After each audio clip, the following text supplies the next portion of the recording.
All right, I just woke up. The first thing I do every morning, straight on Instagram.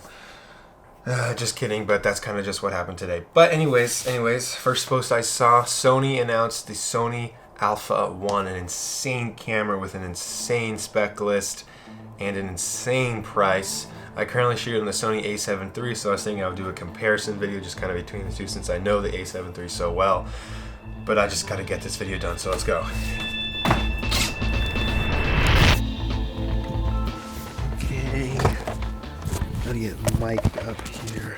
It's probably a bad spot, there's so many cars. It's just such an awkward space to sit. Pretty cold here today. Gotta stay warm. I drove up into the mountains to film this. I also got some lunch because I'm kind of starving. I'm just literally pulled off on the side of the road, living my best life. Homeless. Don't worry, I'm not actually homeless. That's some good stuff. Anyways, let's see. Don't drink soda, it's bad for you. I'll pick that up later. Anyways, to the video at hand. We have Sony A7 III versus Sony A7iii. Now, first of all, I don't know why they named this the A7iii. They started an entirely new camera lineup instead of just calling it the A7 IV, because traditionally, the A7S lineup was for video, the A7R lineup was for photo, and then they made the A7 that was a kind of combination between the two that could do both pretty well. And that's basically what the A7iii is it has really good photo capabilities and really good video capabilities. So it seems to me like it should be the A7 IV. I don't really know. Maybe the A7 line is getting discontinued. I'm not exactly sure. Anyways, I'm just gonna go through the specs, go through the differences. Like I said before, I do have the Sony A7 III, which is what I'm currently filming on right now. So I know that camera pretty well, but we're going to get into the details, the differences between the A7iii versus the A7 III. So first of all, the A7iii basically has double the megapixels of the A7 III. The A7iii has 50.1 megapixels, which compared to the A7 III has 24.2, which is, it's just crazy. Basically, for every single pixel the A7 III has, the A7iii has 2. So it's super high quality images. You can zoom in, you can scale up super close, still have insanely high quality. It is an all new sensor, so they really redid this camera from the ground up. And the next thing is dynamic range. Now, they both claim to have 15 stops of dynamic range. I've seen some video breakdowns of the A7 III dynamic range that it's not really 15 stops, and it's tough because it's like, to get even close to 15 stops, you have to have S-Log profiles, which forces you to shoot in ISO 800, which is really inconvenient for a lot of different shooting. So yeah, A7 III, they kind of snuck the 15 stops in there, but it's not super usable in my opinion. I really hope that the A7iii does have better dynamic range because I really like high dynamic range photos. Now, this next category is really what the A7iii is banking on, and that is, it is claiming to shoot 8K video, 30 frames per second in 10-bit, which is insane.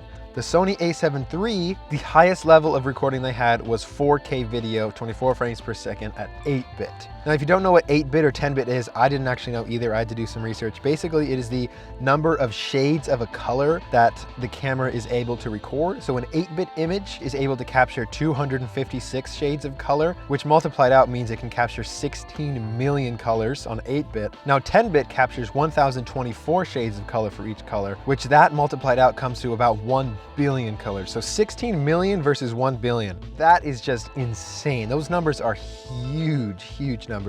Basically, it just means there's going to be less noise, smoother gradient of colors, which also means there's going to be less color banding in the sky in particular, which is really nice. Overall, everything's just going to look more true to life, especially in the colors. Another crazy selling point of the A7iii, which I feel like is going to be a super usable feature, is that it shoots 4K in 120 frames per second. Now, at this point, 8K is a little bit gimmicky. First of all, it's super hard to edit 8K footage, especially in that full, crazy high quality.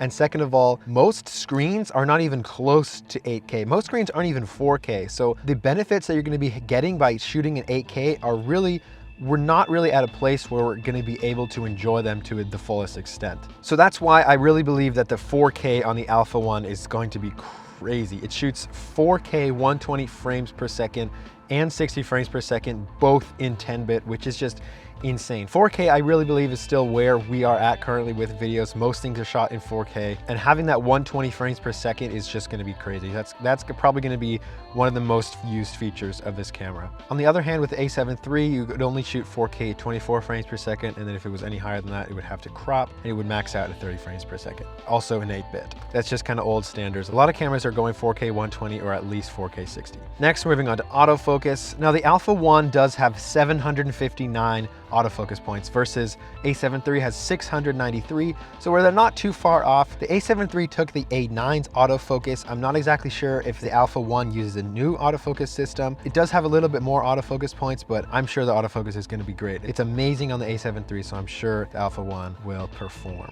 Now, one thing that's a little interesting is that the ISO range is not as high on the Alpha 1 as the A7 III. The native ISO on the Alpha 1 goes from 100 to 32,000.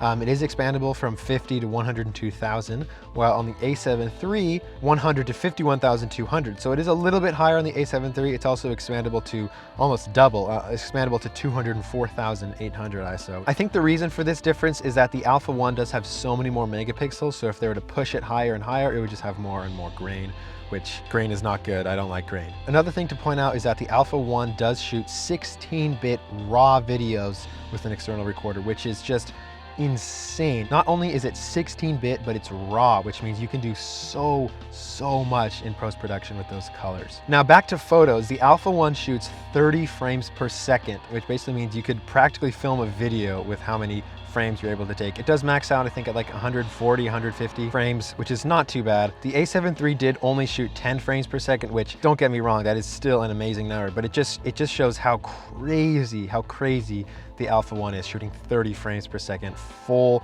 raw, uncompressed photos. This camera is probably going to be amazing. One last thing, birds.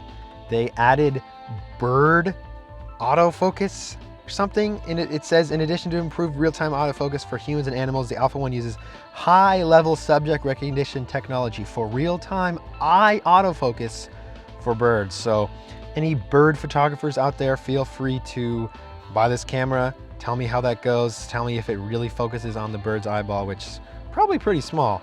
All right, last but not least, the price. Sony A7 III started at $2,000. The Alpha 1 starts at $6,500. It is a very expensive camera. That might be one of the reasons why it's not the A7 IV, just because it is so expensive. And I think they try to keep the A7 line a little bit cheaper. And it just goes to show how much a good value the A7 III is still to this day in 2021. It is such a good value, such an amazing camera. I do not think I'm going to be buying the Alpha 1 because it is just so expensive. It's super expensive, maybe a couple years down the line. But yeah, I mean, I'm still looking forward to the Sony A7 IV. I'm not exactly sure if they have any plans to release that, but I still think that would probably be an amazing camera. Then again, it could also be that the A7 line is getting discontinued with the Alpha 1. Who knows? But yeah, I'm excited to see what they come out with next. Thank you for watching. Comment down below what I should wear in my next video. Bye.